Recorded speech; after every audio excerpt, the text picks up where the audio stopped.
पूरे global market की जो इकोनॉमी है वो नीचे डैम्पन होती हुई दिख रही है, जिसका असर भारत पे भी आता हुआ दिखाई दे रहा है। आने वाले टाइम में जो यूएस ईरान का वॉर है वो यहाँ पे सबसे बड़ी चिंता की बात है, और वो कब तक सेटल होगा नोबडी नोज। 25,000 की सैलरी है, तो मुझे लगता है कि उसको 2,500 रुपये महीना हर महीने इन्वेस्टमेंट के लिए निकालने चाहिए। चले कि उसको 2,500 रुपये हर साल इन्वेस्टमेंट करने, चाहे वो SIP के फॉर्म में करे, चाहे वो जिस फॉर्म में करे जो उसको अच्छा लगता है। इंश्योरेंस है वो सस्ते में मिल जाते हैं, इंश्योरेंस ले सकते हैं।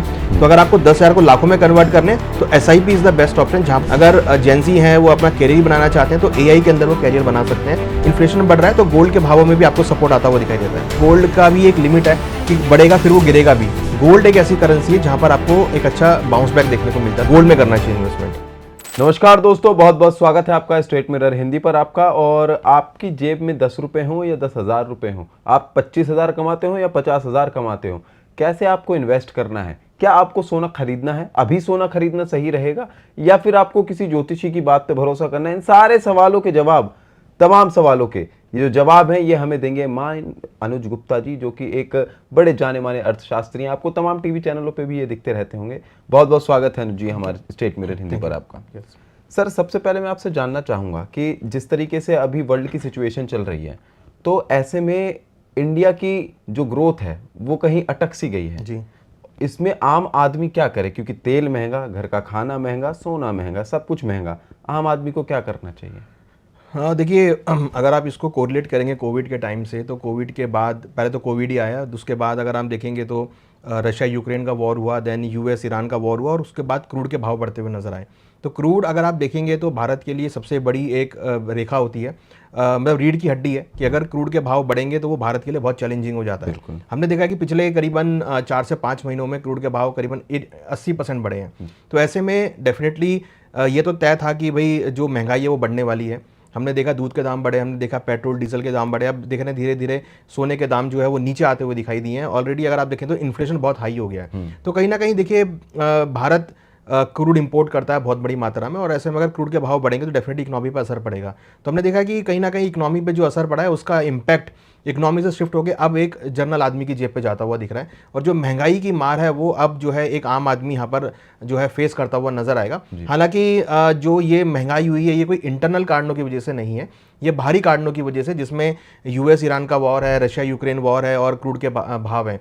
ये जब सेटल होंगे तो वापस महंगाई भी काबू में आती हुई दिखाई देगी। मगर फिलहाल अभी जो एक चिंता की बात है वो है महंगाई, क्योंकि अभी अगर आप देखेंगे तो RBI ने अपनी रिपोर्ट में कहा है कि जो महंगाई है उन्होंने यहाँ पर बढ़ा दी है। 5.1% के आसपास उन्होंने महंगाई का आंकड़ा रखा है 2027 के लिए। तो कहीं ना कहीं ये चिंता शो कर रहा है कि अब सेंट्रल बैंक्स भी चिंता करने लगे हैं। भारत के सेंट्रल बैंक्स नहीं, पूरे विश्व के सेंट्रल बैंक, चाहे बैंक ऑफ इंग्लैंड हो, बैंक ऑफ जापान हो, या सेंट्रल बैंक्स हो, फेडरल रिजर्व हो, सभी अब चिंता कर रहे हैं कि जो इंटरेस्ट रेट है वो यहाँ पर बढ़ सकते हैं और महंगाई पूरे विश्व में आ सकती है, और इसका जो मार है वो आम आदमी की जेब पर पड़ता हुआ दिखाई देगा। जी सर, सोशल मीडिया पे भी ये खबर काफ़ी ज़्यादा वायरल हो रही है कि भैया भारत में जो इन्वेस्टर्स थे वो भारत छोड़ के जा रहे हैं। जी। तो इसका रीज़न क्या है? क्योंकि अगर इन्वेस्टर्स छोड़ के चले जाएंगे तो जो है हमारे जो बेरोज़गारी वो भी बढ़ेगी, क्योंकि इन्वेस्टर्स चले गए तो उसके बाद कंपनियां चली जाएंगी। तो अब भारत के लिए क्या सिचुएशन है? रोज़गार कैसे पैदा किया जाएगा, क्योंकि जो इन्वेस्टर्स तो वो जा रहे हैं? देखिए, इन्वेस्टर नहीं जा रहे हैं। अगर आप देखेंगे तो FIIs थोड़ा सा बाहर गए हैं, अपना माल बेच कर गए हैं। बट उसके लिए देखिए कल सरकार ने बहुत अच्छी नीति निकाली है, जिसमें इन्होंने जो भी गवर्नमेंट बॉन्ड्स हैं, गिल्ट हैं, वहाँ पर उन्होंने उनको काफ़ी रियायत दी है कि वो इन्वेस्टमेंट कर सकते हैं, टैक्स नहीं लगेगा, छूट उनकी वहाँ पर दी है। तो वो कहीं ना कहीं अट्रैक्ट करती हुई नज़र आ रही है। मगर डेफिनेटली रुपये की वीकनेस की वजह से कहीं ना कहीं जो रेमिटेंस है वो काफ़ी हाई हो गए हैं, और हमने देखा कि ऐसे में FIIs भारत से बाहर निकलते हुए दिखाई दिए। अगर आप देखेंगे तो करीबन 1.5 लाख करोड़ से ज़्यादा की बिकवाली अभी तक FIIs कर चुके हैं। तो FIIs बिकवाली कर रहे हैं, भारतीय स्टॉक मार्केट में गिरावट आती हुई दिख रही है। तो कहीं ना कहीं FIIs डेफिनेटली जो है इकोनॉमी से बाहर निकलते हुए दिखाई दे रहे हैं, अपना पैसा बाहर निकालते हुए दिखाई दे रहे हैं। उसके पीछे भी रीज़न है, रुपये यहाँ पर वीक होता हुआ दिखाई दिया है, प्लस क्रूड के भाव जो बढ़े हैं, तो उनको भी लग रहा है कि भारत एक ऐसी इकोनॉमी है जो क्रूड के ऊपर काफ़ी डिपेंड है, और ऐसे में अगर क्रूड के भाव बढ़ते हैं तो वो नेगेटिव होगा। तो जनरली सीधी सी बात है, इन्वेस्टर ऐसी इकोनॉमी में पैसा नहीं रखना चाहेगा जहां पर क्रूड की वजह से भाव नीचे आते हुए दिख रहे हैं। बिल्कुल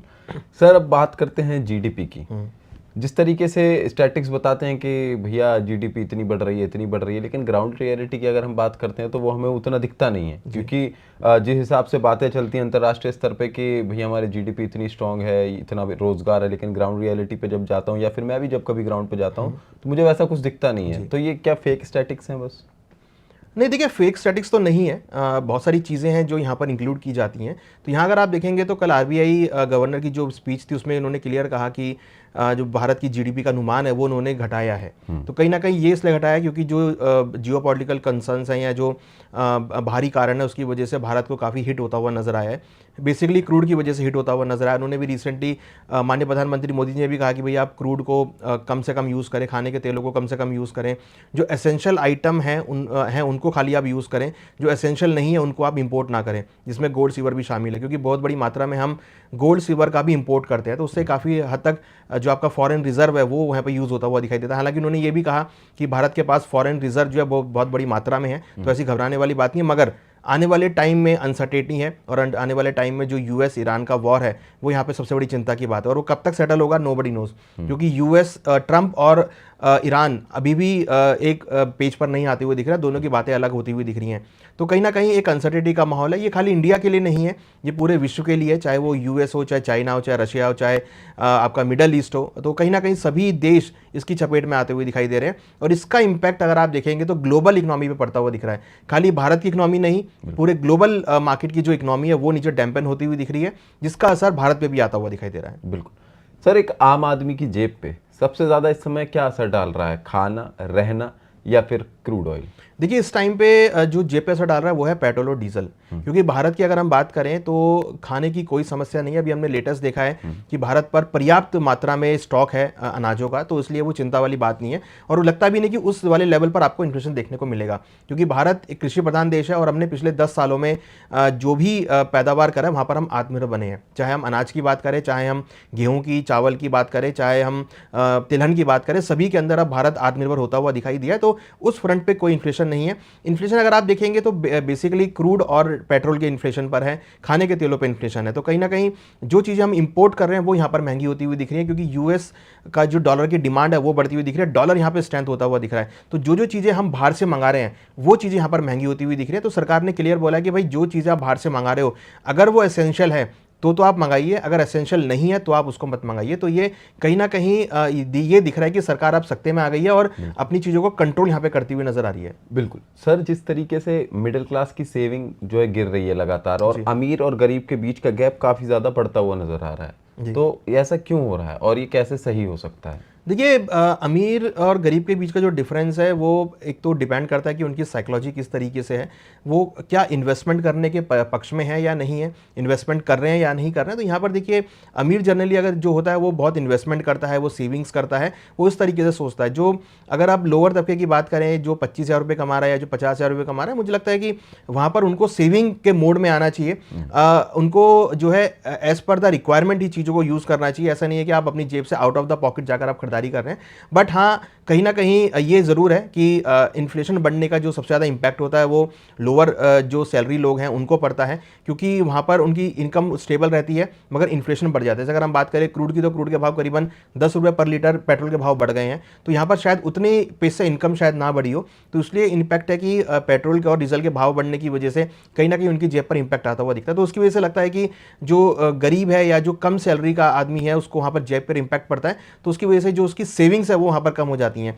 तो हमें लगता है कि कहीं ना कहीं जो छोटा पे स्केल के लोग हैं या जो कम सैलरी कमा रहे हैं, तो उनको थोड़ा इन्वेस्टमेंट पे ध्यान रखना चाहिए। उनको हर एक टाइम पीरियड में धीरे धीरे करके इन्वेस्टमेंट करना चाहिए, जिससे कि कभी भी इमरजेंसी हो तो वो उस फंड को यूज़ कर सकें। बिल्कुल सर, जिस तरीके से आपने बताया कि सेविंग्स सही तरीके से करनी चाहिए, तो अगर किसी व्यक्ति की सैलरी 25,000 रुपये है और वो दिल्ली जैसे शहर में रह रहा है, तो उसे सेविंग्स भी कर ले, खाना पीना भी कर ले, रेंट भी कर ले, तो उसका वो क्या रेशियो होगा कि कितने रुपए किस चीज़ में खर्च करे? देखिए, अगर उसके पास 25,000 की सैलरी है तो मुझे लगता है कि उसको 2,500 रुपये महीना हर महीने इन्वेस्टमेंट के लिए निकालने चाहिए।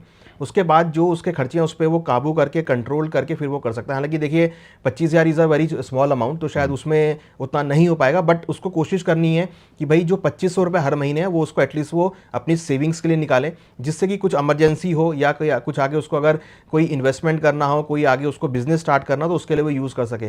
तो वो इस तरीके से मान के चले, अगर 25,000 रुपये कमा रहा है तो ये मान के चले कि उसकी सैलरी केवल 22,500 है, तो जो 2500 रुपए हैं वो अपनी वो इन्वेस्टमेंट में लगाए, या उसको बैंक में डाले, या उसको एफडी में डाले, या उसके ईटीएफ ले, या उसका गोल्ड परचेज करे। तो जो भी है वो इन्वेस्टमेंट में करे, तो जिससे कि उसको एक टाइम के बाद ये एक जब वो 5 साल के बाद देखेगा ना, तो उसको दिखेगा कि एक बहुत बड़ा अमाउंट इकट्ठा हो गया है। तो कहीं ना कहीं ये वो मान के चले कि उसको 2500 रुपए हर साल इन्वेस्टमेंट करने, चाहे वो एसआईपी के फॉर्म में करे, चाहे वो जिस फॉर्म में करे, जो उसको अच्छा लगता है इन्वेस्टमेंट के लिए, उस फॉर्म में वो इन्वेस्टमेंट कर सकते हैं।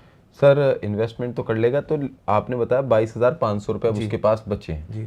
तो वो रेंट के लिए कितना निकाले कि इतने रुपए के बजट में मुझे रहना है और इतने बजट में मेरे को खाना करना है, तो वो पूरा मतलब एक साइकिल बता दीजिए मोटी मोटी। देखिए अगर आप देखेंगे तो 22,500 में अगर आप रेंट देखते हैं तो मुझे लगता है कि दिल्ली जैसे शहर में शायद 7 से 8 हज़ार रुपये तो रेंट में ही जाएंगे उसके।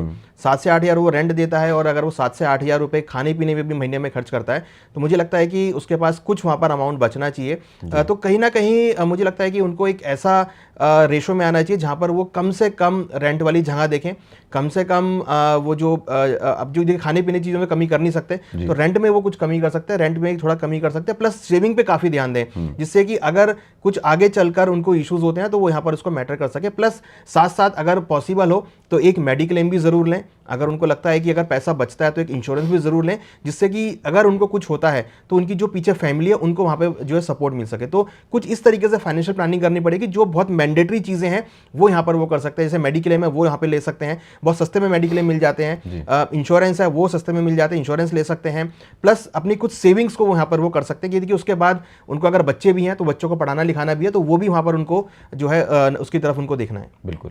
सर ये तो हो गई इन्वेस्टमेंट की बात, अब ज़रा गोल्ड और सिल्वर की तरफ चलते हैं। गोल्ड और सिल्वर भारत में सिर्फ एक ज्वेलरी बन के रह गया, या फिर अभी भी लोग उसे सेफ इन्वेस्टमेंट मानते हैं, इतना जब वो महंगा हो गया है उसके बाद भी? देखिए गोल्ड अब शायद ज्वेलरी का पार्ट नहीं रहा है, लोग अब ज्वेलरी लेना पसंद नहीं कर रहे हैं। लोग गोल्ड को या तो ईटीएफ के तौर पे देख रहे हैं, या फिर गोल्ड की बार के तौर पे देख रहे हैं, उसको इन्वेस्टमेंट के तौर पे देख रहे हैं। तो क्योंकि देखिए ज्वेलरी जनरली क्या होता है कि जब आप ज्वेलरी परचेज करते हैं तो वो खाली लॉकर में बंद होकर रह जाती है, तो वो यूज़ नहीं हो पाती है। तो इसके चलते लोगों ने अब क्या किया है कि इन्वेस्टर जो है वो गोल्ड को ईटीएफ के फॉर्म में ले रहे हैं, गोल्ड को डीमैट फॉर्म में ले रहे हैं, या गोल्ड के वो जो कॉइन्स होते हैं या बार होते हैं जिसमें मेकिंग चार्जेस नहीं लगते हैं उसको वो बाय कर रहे हैं, जिससे कि जब उनको बेचना हो वो तब वहाँ पर बेच सकते हैं। हालांकि बहुत सारी ऐसी स्कीम्स भी होती हैं कि आप हर महीने कुछ कुछ अमाउंट देकर गोल्ड को एक्यूमुलेट कर सकते हैं और 1 साल के बाद आप गोल्ड को परचेज कर सकते हैं, तो वो एक तरीका है, उसको भी अपना सकते हैं। फिजिकल गोल्ड भी ले सकते हैं, नहीं तो गोल्ड ईटीएफ हैं जो कि अंडर 100 रुपीज़ के अंडर भी मिल जाते हैं। तो जिसको इन्वेस्टमेंट शुरू करना है उसके लिए गोल्ड ईटीएफ का ऑप्शन भी अवेलेबल है, जहाँ पर वो 100 रुपये के अंडर में गोल्ड के अंदर इन्वेस्टमेंट शुरू कर सकते हैं। जी सर, जिस तरीके से इन्फ्लेशन बढ़ रही है, तो ये गोल्ड का और इन्फ्लेशन का क्या रिश्तेदारी है आपस में कि जब इन्फ्लेशन आता है गोल्ड के रेट बढ़ जाते हैं? जी, ये ऐसा होता क्यों है? देखिए ये इसलिए होता है क्योंकि इन्फ्लेशन बढ़ने की वजह से जनरली जो करेंसीज होती हैं वो वीक होती हैं, इकोनॉमी वीक होती है, तो जो इन्वेस्टर है वो देखता है कि किस तरफ में पैसा लगाया जाए। तो गोल्ड एक ऐसी करेंसी है जहाँ पर आपको एक अच्छा बाउंस बैक देखने को मिलता है। तो गोल्ड और इन्फ्लेशन का इन्वर्स रिलेशनशिप होता है या हेज होता है, हम बोलते हैं। तो अगर हम टेक्निकल लैंग्वेज में बोले तो मीन्स अगर इन्फ्लेशन नीचे आ रहा है या स्लो डाउन आ रहा है तो एक ऐसा एवेन्यू ढूंढा जाता है कि कहाँ पर पैसा लगाया जाए। तो गोल्ड ही एक ऐसा एवेन्यू आता है जो कि कहीं ना कहीं पूरी इकोनॉमी को अनसर्टिनिटी के अगेंस्ट में या हेज इन्फ्लेशन के अगेंस्ट में हेज करता है। तो अगर आप देखेंगे तो जब भी, अगर आप हिस्टोरिकली भी देखेंगे, जब भी इन्फ्लेशन आया है तो वहाँ पर गोल्ड के भावों ने सपोर्ट करते हुए नजर आए, क्योंकि इन्फ्लेशन बढ़ने की वजह से मॉनेटरी टाइटनिंग होती है, लोग जो है बैंक्स में पैसा डालना चालू करते हैं। जब लोगों की जेब में पैसा आना बंद हो जाता है तो फिर वो धीरे धीरे जो है कहीं ना कहीं इन्फ्लेशन की तरफ, जो इन्फ्लेशन बहुत बढ़ना स्टार्ट हो जाता है, और उसके बाद जब लोगों की जेब में पैसा आता है तो फिर वो अगेन गोल्ड की तरफ शिफ्ट होते हुए देखते हैं। तो जब इन्फ्लेशन बढ़ता है तो उसको गोल्ड से हेज किया जाता है कि अगर इन्फ्लेशन बढ़ रहा है तो गोल्ड के भावों में भी आपको सपोर्ट आता हुआ दिखाई देता है। बिल्कुल सर, आने वाले 2 साल 3 साल में गोल्ड के प्राइस, मैं कई इकोनॉमिस्ट से और बात कर चुका हूँ तो वो कह रहे हैं कि भैया बढ़ेगा ही, अब कम होगा नहीं, क्योंकि लिमिटेड है गोल्ड। तो अगर मैं कहूँ आपसे कि अगर मैं कल सोना खरीदने के लिए जाऊँ तो क्या वो सही ऑप्शन रहेगा इन्वेस्टमेंट के पर्पज से? आने वाले समय में फायदा मिलेगा? गोल्ड और गोल्ड के अंदर इन्वेस्टमेंट ऐसा नहीं है कि आप कल जाके सारा गोल्ड खरीद लें, इसको आप एक प्रोसेस बनाना पड़ेगा कि आप हर महीने कुछ कुछ क्वांटिटी आप ऐड करते चलें। आप 1 ग्राम 2 ग्राम 5 ग्राम जितना आपको लगता है उतना आप ले सकते हैं। गोल्ड ईटीएफ को लेकर चले, 5 से 10 साल का व्यू बना के चले, और हर महीने कुछ कुछ क्वांटिटी एसआईपी के फॉर्म में आप ऐड करें, यानी कि कल जाकर कोई जाकर सारा गोल्ड परचेज कर ले, क्योंकि देखिए गोल्ड का भी एक लिमिट है कि बढ़ेगा फिर वो गिरेगा भी, फिर उसके बाद वापस बढ़ेगा भी, तो ये मोमेंटम होता रहता है। हमने देखा कि जनवरी में गोल्ड के भाव 1,80,000 चले गए थे, कल गोल्ड के भाव 1,50,000 के आसपास हैं, चांदी के भाव 4,20,000 चले गए थे, कल चांदी का भाव 2,60,000 के आसपास है, तो करेक्शन बड़ा आया है यहाँ पर। तो अगर एक मुफ्त इन्वेस्टमेंट करना है तो उससे बेटर है कि आप एसआईपी का फॉर्म यूज करें, और हर एक महीने में जो भी गिरावट आती है हर एक महीने में कुछ क्वांटिटी आप ऐड करते चलें, और 5 से 10 साल का व्यू बना के चलें, तो वहां पर आपको अच्छे रिटर्न्स देखने को मिलेंगे। सर आज की समय में अगर बात करें जेनजीज की, तो जेनजीज किस सेक्टर में इन्वेस्ट करें या फिर कैसे इन्वेस्टमेंट स्टार्ट करें? क्योंकि आज के टाइम पे जैसे कि हम जानते हैं कि जेनजीज को ये पता है कि हाँ मुझे डिजिटली ही इन्वेस्ट करना है, मैं कोई सोने की बार नहीं खरीदूंगा, तो वो किस चीज में इन्वेस्ट करें गोल्ड के अलावा? देखिए गोल्ड तो ऑप्शन है ही, वो गोल्ड ईटीएफ ले सकते हैं, गोल्ड जो है डीमैट फॉर्म में ले सकते हैं और उसको एक्यूमुलेट कर सकते हैं। उसके साथ साथ देखिए इन्वेस्टमेंट करने के लिए आपके पास बहुत सारे ऑप्शन हैं। अगर आप स्टॉक मार्केट को चाहते हैं तो स्टॉक मार्केट में बहुत अच्छी कंपनीज हैं, ब्लू चिप स्टॉक्स है, जिसमें आप एसआईपी के फॉर्म में धीरे धीरे करके इन्वेस्टमेंट कर सकते हैं। ट्रेडिंग में शायद नहीं आना चाहिए, क्योंकि ट्रेडिंग में उसके लिए बहुत नॉलेज रिक्वायरमेंट होती है, टाइम रिक्वायरमेंट होता है। अगर आप खाली इन्वेस्टमेंट करना चाहते हैं तो जो टॉप स्टॉक्स हैं, जो कंपनी ब्लू चिप स्टॉक्स है, उसमें आप इन्वेस्टमेंट कर सकते हैं। सर ब्लू चिप स्टॉक क्या होते हैं? देखिए ब्लू चिप स्टॉक होते हैं जो निफ्टी 50 के अंदर में ऐड होते हैं, जिनका market cap almost 5 lakh crore या 3 लाख करोड़ से ऊपर का होता है। जो बड़ी कंपनीज हैं, जिनके प्रोडक्ट आप रेगुलर देखते हैं, जिनका मैनेजमेंट बहुत अच्छा है, जैसे अगर आप बात करें रिलायंस हो गया, बैंकिंग में जाएंगे तो आईसीआईसी बैंक हो गया, एसबीआई हो गया, एशियन पेंट्स हो गया, ऐसी बहुत सारी कंपनीज हैं। अगर आप गूगल पे डालेंगे ब्लू चिप स्टॉक लिस्ट तो आपके पास करीबन 50 स्टॉक की लिस्ट आएगी। वो तो महंगे होते होंगे पर्सन। देखिए उसमें आप एसआईपी कर सकते हैं, ऐसा नहीं कि आपको जाके स्टॉक लेना, आप एक एक दो दो करके स्टॉक हर महीने एसआईपी के फॉर्म में ले सकते हैं। एक बहुत अच्छा तरीका भी है कि अगर आपको स्टॉक लेना भी है तो आप एक साथ क्वांटिटी ना लें, आप एक एक दो दो करके स्टॉक ऐड करते चलें। जब आप देखेंगे 3-4 साल बाद तो आपका एक बहुत बड़ा पोर्टफोलियो खड़ा हो जाएगा। बिल्कुल सर, आज के समय पे ऐसा होता है कि अगर बात करूं मैं आज से 10 साल पहले के लोगों की मिनिमम, तो 10 से 15 साल मतलब मेरे पापा की उम्र के, दादा की उम्र के, तो वो लोग ज्योतिषी में काफ़ी बिलीव करते हैं। वो ये कहते हैं कि पहले पंडित जी से पूछ लेते हैं कुछ भी खरीदने के पहले, अगर सोने की बार भी लेने के लिए जा रहे हैं तो पंडित जी ने ये मुहूर्त सही है, तो ये मुहूर्त के हिसाब से चीज़ें ली जाती हैं, या फिर उन्होंने भविष्यवाणी कर दी कि भैया अगले महीने सोना खरीद लो बेहतर होगा, या फिर पूरा मैथमेटिक्स का खेल है? देखिए कुछ अगर आप भारतीय सभ्यता के अनुसार देखेंगे तो बहुत सारी चीजें जो मुहूर्त के अकॉर्डिंग ली जाती हैं। हालांकि जैसे कि अभी अधिक मास चल रहा है तो लोग जनरली अधिक मास में शुभ कार्य नहीं करते हैं, वो खरीदारी नहीं करते। तो हमने देखा कि अधिक मास के टाइम में मार्केट भी गिरी है, गोल्ड सिल्वर भी गिरे हैं। आगे देखिए अब शादियां शुरू होंगी तो वो एक अच्छा टाइम होता है जब आप खरीदारी कर सकते हैं। फिर दिवाली का टाइम हम देखते हैं जनरली बहुत एक ऑस्पिशियस टाइम होता है, अक्षय तृतीया बीच में आता है, तो ऐसे बहुत सारे दिन आते हैं जहां पर आप खरीदारी कर सकते हैं या इन्वेस्टमेंट शुरू कर सकते हैं। बट हाँ, इन्वेस्टमेंट के लिए मैं ये बोलूंगा कि सारे दिन अच्छे होते हैं। अगर आपने एक मन में विचार बना लिया इन्वेस्टमेंट करने का तो आपके लिए हर दिन बहुत अच्छा है जहां पर आप इन्वेस्टमेंट शुरू कर सकते हैं। बट आपको अगर ऑस्पिशियस डे ढूंढना ही है तो दिवाली है, अक्षय तृतीया है, तो ऐसे बहुत सारे दिन हैं जहां पर आप अपनी इन्वेस्टमेंट को शुरू कर सकते हैं। बिल्कुल। सर 25,000 वाला आदमी तो आपने बता दिया, अगर किसी व्यक्ति ने 10,000 रुपये उसके पास हैं और उसे इन्वेस्ट करना है और वो ये चाहता है कि मैं 1 साल तक ये इन्वेस्टमेंट कर दूंगा 10,000 रुपये की, तो 1,20,000 हो जाएंगे, तो वो अपने 1,20,000 को कैसे लाखों में कन्वर्ट कर ले? 1 लाख से 5 लाख, 10 लाख, ऐसे कैसे कन्वर्ट कर? देखिए 10,000 वाले इन्वेस्टर के लिए मेरी राय है कि उनको एसआईपी में जाना चाहिए। एसआईपी में वो इक्विटी फंड है या डेट फंड है या बैलेंस फंड है, वहाँ पर जा सकते हैं। क्योंकि एसआईपी के अंदर अगर आप जाएंगे तो वहाँ पर आपको पावर ऑफ कंपाउंडिंग का बेनिफिट मिलता है, और पावर ऑफ कंपाउंडिंग जो एक 7वां अजूबा है भारत का, मतलब पूरे वर्ल्ड का, क्योंकि यहाँ पर आपका जो रिटर्न है वो आपकी कंपाउंडिंग चक्रवृद्धि ब्याज के हिसाब से बढ़ता है अमाउंट। तो अगर आपको 10,000 को लाखों में कन्वर्ट करना है तो एसआईपी का यूज़ करें। अच्छी कंपनीज में, अच्छे फंड्स में आप एसआईपी लगाएं। इवन आप ईटीएफ के अंदर भी, गोल्ड ईटीएफ के अंदर भी एसआईपी कर सकते हैं। तो वहाँ पर आपको पावर ऑफ कंपाउंडिंग की वजह से अमाउंट आपका मल्टी फोर्स इंक्रीज होता है। तो अगर आपको 10,000 को लाखों में कन्वर्ट करने तो SIP is the best option, जहां पर आप चक्रवृद्धि ब्याज के हिसाब से आपको बहुत अच्छे रिटर्न्स मिलते हैं। बिल्कुल।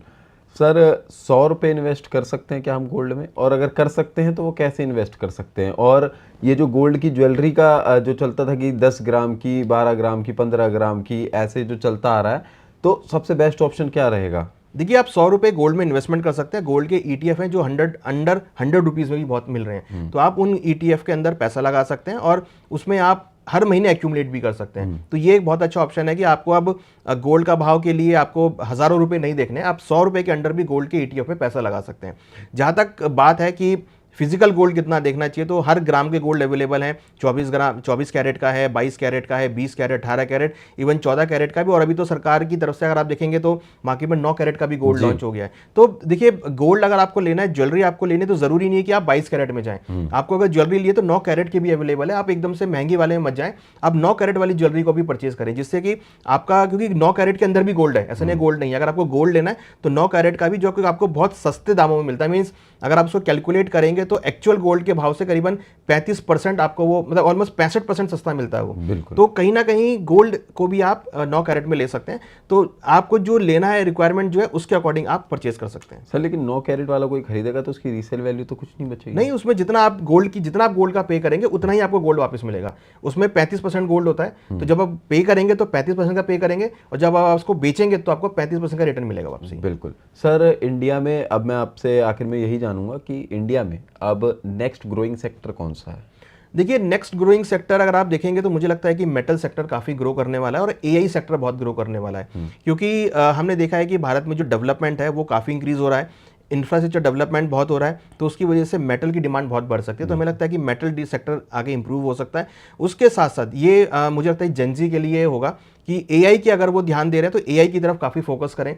एआई में बहुत अच्छे डेवलपमेंट्स हैं, एआई में बहुत सारी अपॉर्चुनिटीज़ हैं। अगर जेनजी हैं वो अपना कैरियर बनाना चाहते हैं तो एआई के अंदर वो कैरियर बना सकते हैं, क्योंकि एआई का आर्टिफिशियल, अगर आप देखेंगे तो आज यूएस के अंदर ऑलमोस्ट 90% कंपनीज एआई को यूज़ कर रही हैं। भारत के अंदर अभी उसका इतना जो है पॉपुलैरिटी नहीं है। तो अगर आप अपना कैरियर बनाना चाहते हैं या इन्वेस्टमेंट भी करना चाहते हैं तो आप एआई के अंदर फोकस करें, वहाँ पर बहुत अपॉर्चुनिटी आपको देखने को मिलेंगी। बिल्कुल। सर एक आखिरी में रैपिड फायर राउंड करेंगे, और जिसमें बस आपको हाँ ना या फिर एक शब्द में जवाब देना है, सिर्फ मात्र एक शब्द। मैं एक सवाल पूछूंगा, इन्वेस्टमेंट किस में किया जाए, सोना या चांदी? गोल्ड में करना चाहिए इन्वेस्टमेंट, क्योंकि गोल्ड ऐसा प्रोडक्ट है जो हर टाइम पे काम आता है। बिल्कुल। देश में जो जीडीपी रेट है जिस तरीके से जो बढ़ता और कभी कम हमें दिखाई देता है, तो वो ज़मीनी स्तर पर क्यों नहीं है? देखिए, वो इसमें देखिए बहुत सारी चीज़ें होती हैं, बहुत सारी चीज़ें हैं। जैसे अगर आप देखेंगे तो किराया माल भाड़ा है, या लोगों की सेविंग्स हैं, वो सब चीज़ें यहाँ पर सरकार इंक्लूड करती है। तो देखिए, एक्चुअली जो जीडीपी कैलकुलेट की जाती है वो ग्रोस डोमेस्टिक प्रोडक्ट है, और वो पूरे भारत में जो जो इंपॉर्टेंट चीज़ें उनको वहाँ पर एक्यूमुलेट किया जाता है, जिसकी वजह से जो हम जीडीपी कैलकुलेट करते हैं वो ऐसा लगता है कि ज़मीनी स्तर पर नहीं है, बट एक्चुअली में अगर आप देखेंगे तो वो ज़मीनी स्तर से कोरिलेट करके निकाला जाता है। तो वो एग्जैक्ट तो नहीं होती है, बट कुछ प्लस माइनस उसमें होता है। बट कहीं ना कहीं जो जीडीपी है वो इस टाइम पे जो जीडीपी इशू आ रहा है वो बाहरी कारणों की वजह से आ रहा है। बिल्कुल। लोग कहते हैं, और कई जो है अर्थशास्त्री और कई डिफेंस एक्सपर्ट ये कहते हैं कि भैया जो ट्रंप जो है इकोनॉमी कंट्रोल करते हैं, लगता है? देखिए, अब जो देश का माननीय है, चाहे वो राष्ट्रपति हो या प्रधानमंत्री हो, उनका काम ही ये है कि देश की इकोनॉमी को कंट्रोल करना। हालांकि लोग ये भी बताना दुनिया की करते हैं। देखिए, उसको पावर तो बोला ही जाता है। तो अगर आप देखेंगे तो इस टाइम पे वो ईरान को कंट्रोल करने की कोशिश कर रहा है। उन्होंने अगर आप देखेंगे तो पहले ईरान में, फिर पहले इराक में, फिर ईरान में, फिर वेनेजुएला पर भी। तो उनकी कोशिश रहती है कि जो जो इकोनॉमी नेचुरल रिसोर्सेज भरपूर है उसको वो कंट्रोल करें, तो वो कंट्रोल करते हैं उस चीज़ को। बिल्कुल।